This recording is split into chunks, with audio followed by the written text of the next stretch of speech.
Thank you very much. Thank you.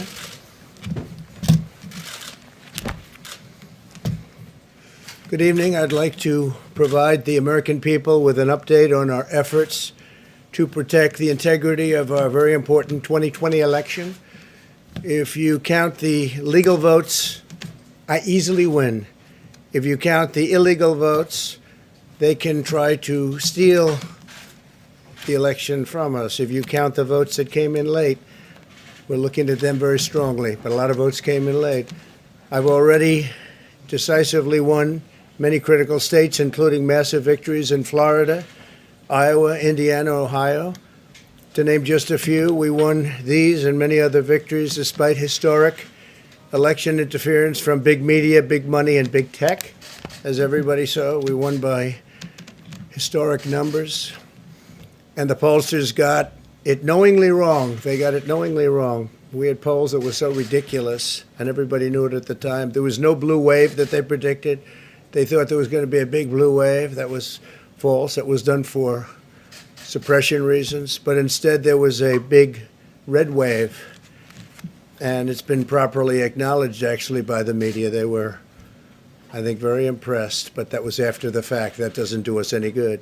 We kept the Senate despite having twice as many seats to defend as Democrats, and in a really much more competitive states, we did a fantastic job with the Senate. I think we're very proud of what's happened there. We had many more seats to defend. They spent almost $200 million on Senate races in South Carolina and Kentucky alone, 2 races, and hundreds of millions of dollars overall against us. At the national level, our opponents' major donors were Wall Street bankers and special interests. Our major donors were police officers, farmers, everyday citizens. Yet for the first time ever, we lost 0 races in the House. I was talking to Kevin McCarthy today. He said he couldn't believe it. 0 races. Very unusual thing, 0. And actually won many new seats with, I think, many more on the way. This was also the year of the Republican woman. More Republican women were elected to Congress than ever before. That's a great achievement. I won the largest share of non-white voters of any Republican in 60 years, including historic numbers of Latino, African American, Asian American, and Native American voters, the largest ever in our history. We grew our party by 4 million voters, the greatest turnout in Republican Party history. Democrats are the party of the big donors, the big media, the big tech, it seems, and Republicans have become the party of the American worker, and that's what's happened. And we're also, I believe, the party of inclusion.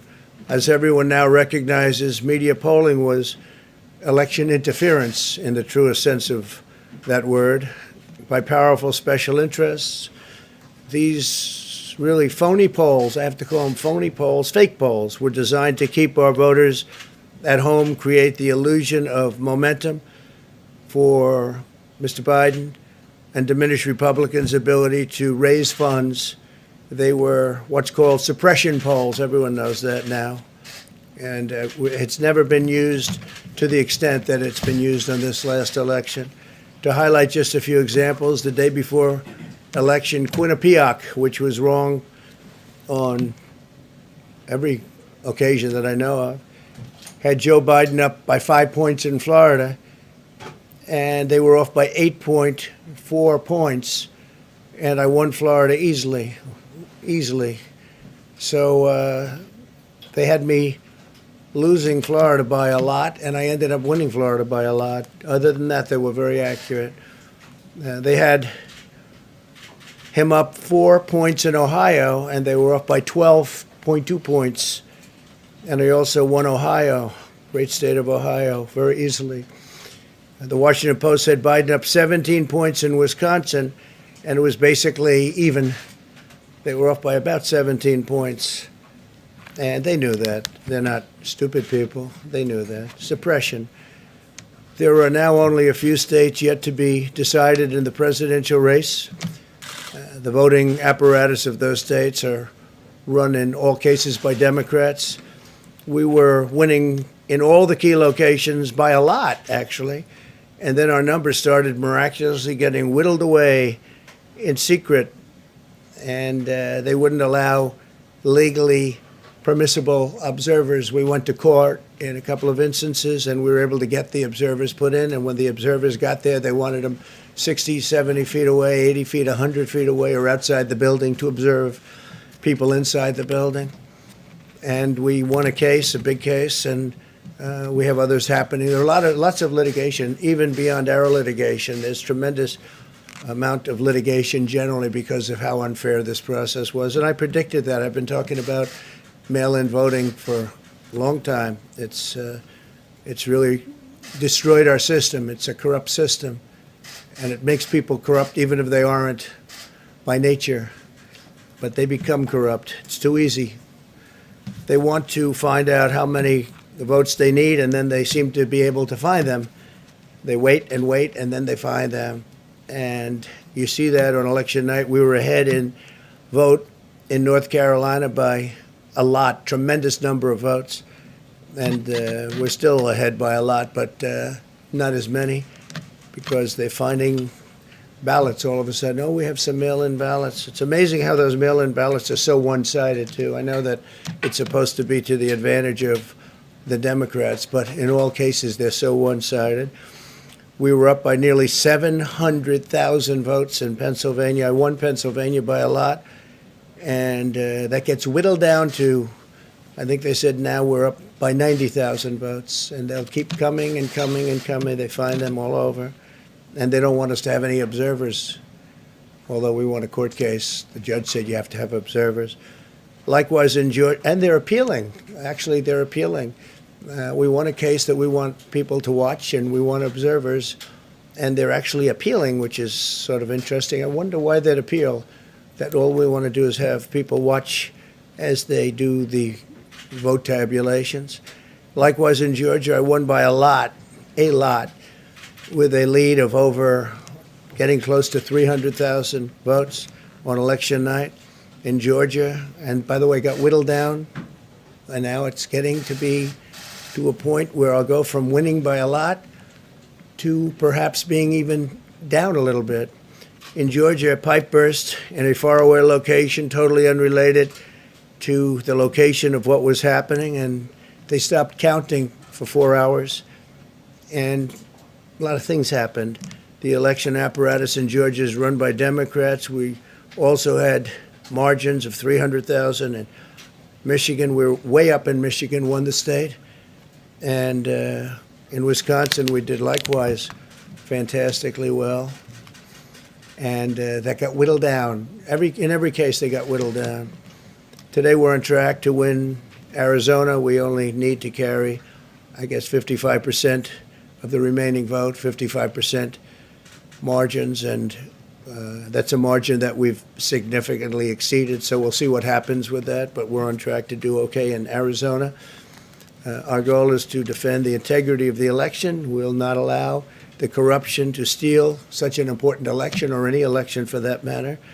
And we can't allow anybody to silence our voters and manufacture results. I've been doing a lot of public things for a long time. I've never had anything that's been as inspirational, by people calling, talking, sending things to us. I've never seen such love and such affection and such spirit as I've seen for this. People know what's happening, and they see what's happening, and it's before their eyes. And there are many instances which will be reported very shortly. There's tremendous litigation going on, and this is a case where they're trying to steal an election. They're trying to rig an election. And we can't let that happen. Detroit and Philadelphia, known as two of the most corrupt political places anywhere in our country, easily cannot be responsible for engineering the outcome of a presidential race, a very important presidential race. In Pennsylvania, Democrats have gone to the state Supreme Court to try and ban our election observers, and very strongly. Now, we won the case, but they're going forward. They don't want anybody in there. They don't want anybody watching them as they count the ballots.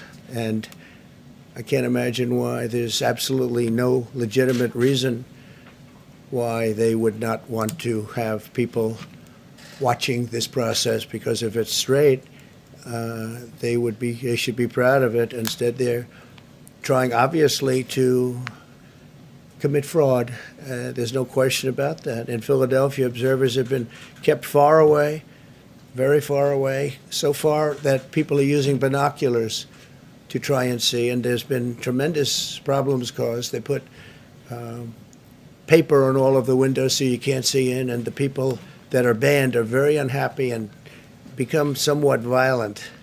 The 11th Circuit ruled that in Georgia the votes have been in by Election Day, that they should be in by Election Day, and they weren't. Votes are coming in after Election Day. And they had a ruling already that you have to have the votes in by Election Day. To the best of my knowledge, votes should be in by Election Day. And they didn't do that. Democrat officials never believed they could win this election honestly. I really believe that. That's why they did the mail-in ballots, where there's tremendous corruption and fraud going on. That's why they mailed out tens of millions of unsolicited ballots without any verification measures whatsoever.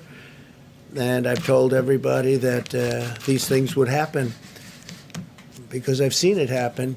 I watched a lot of different elections before they decided to go with this big, massive election with tens of millions of ballots going out to everybody, in many cases totally unsolicited. This was unprecedented in American history. This was by design, despite years of claiming to care about the election security.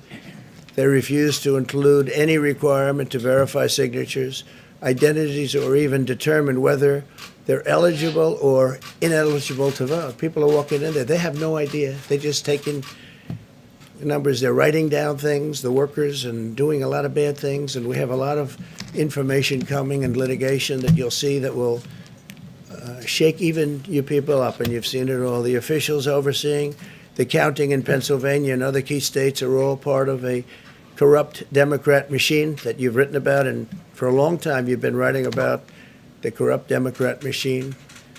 I went to school there, and I know a lot about it. It hasn't changed. It's a long time ago, and hasn't changed. It's gotten worse. In Pennsylvania, partisan Democrats have allowed ballots in the state to be received 3 days after the election. And we think much more than that. And they're counting those without even postmarks or any identification whatsoever. So you don't have postmarks, you don't have identification.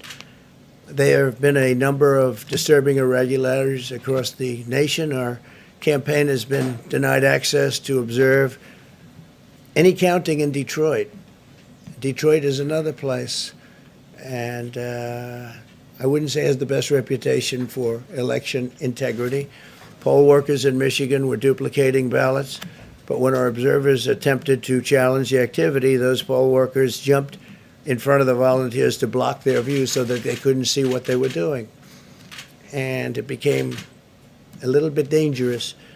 One major hub for counting ballots in Detroit covered up the windows again with large pieces of cardboard. And so they wanted to protect and block the counting area. They didn't want anybody seeing the counting, even though these were observers who were legal observers that were supposed to be there. In Detroit, there were hours of unexplained delay in delivering many of the votes for counting. The final batch did not arrive until 4 in the morning, and even though the polls closed at 8 o'clock. So they brought it in, and the batches came in, and nobody knew where they came from. We've also been denied access to observe in critical places in Georgia. In multiple swing states, counting was halted for hours and hours on election night, with results withheld from major Democrat-run locations only to appear later. And they suddenly appeared, and they all had the name Biden on them, or just about all. I think almost all. They all had the name Biden on them, which is a little strange. I challenge Joe and every Democrat to clarify that they only want legal votes, because they talk about votes, and I think they should use the word legal votes. We want every legal vote counted, and I want every legal vote counted. We want openness and transparency, no secret count rooms, no mystery ballots, no illegal votes being cast after Election Day. You have election day, and the laws are very strong on that. You have an election day, and they don't want votes cast after election day, and they want the process to be an honest one. It's so important. We want an honest election, and we want an honest count, and we want honest people working back there because it's a very important job. So that's the way this country is going to win. That's the way the United States will win. And we think we will win the election very easily. We think there's going to be a lot of litigation because we have so much evidence, so much proof, and it's going to end up perhaps at the highest court in the land. We'll see. But we think there'll be a lot of litigation because we can't have an election stolen like this. And I tell you, I have been talking about this for many months with all of you, and I've said very strongly that mail-in ballots are going to end up being a disaster. Small elections were a disaster. Small, very easy to handle elections were disastrous. This is a large-scale version, and it's getting worse and worse every day. We're hearing stories that are horror stories, absolute horror stories, and we can't let that happen to the United States of America. It's not a question of who wins, Republican, Democrat, Joe, myself. We can't let that happen to our country. We can't be disgraced by having something like this happen. So it will be hopefully cleared up, maybe soon, I hope soon, but it'll probably go through a process, a legal process. And as you know, I've claimed certain states, and he's claiming states, and we can both claim the states, but ultimately I have a feeling judges are going to have to rule. But there's been a lot of shenanigans, and we can't stand for that in our country. Thank you very much.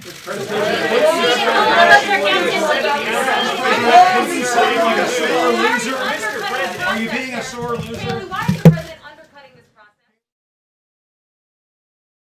All right, folks, thank you so much for your help and your support sharing the live stream on social media and choosing Golden State Times as your news source. If you're new to the channel, we encourage you to subscribe and click that bell because we cover President Trump fairly and completely here at Golden State Times.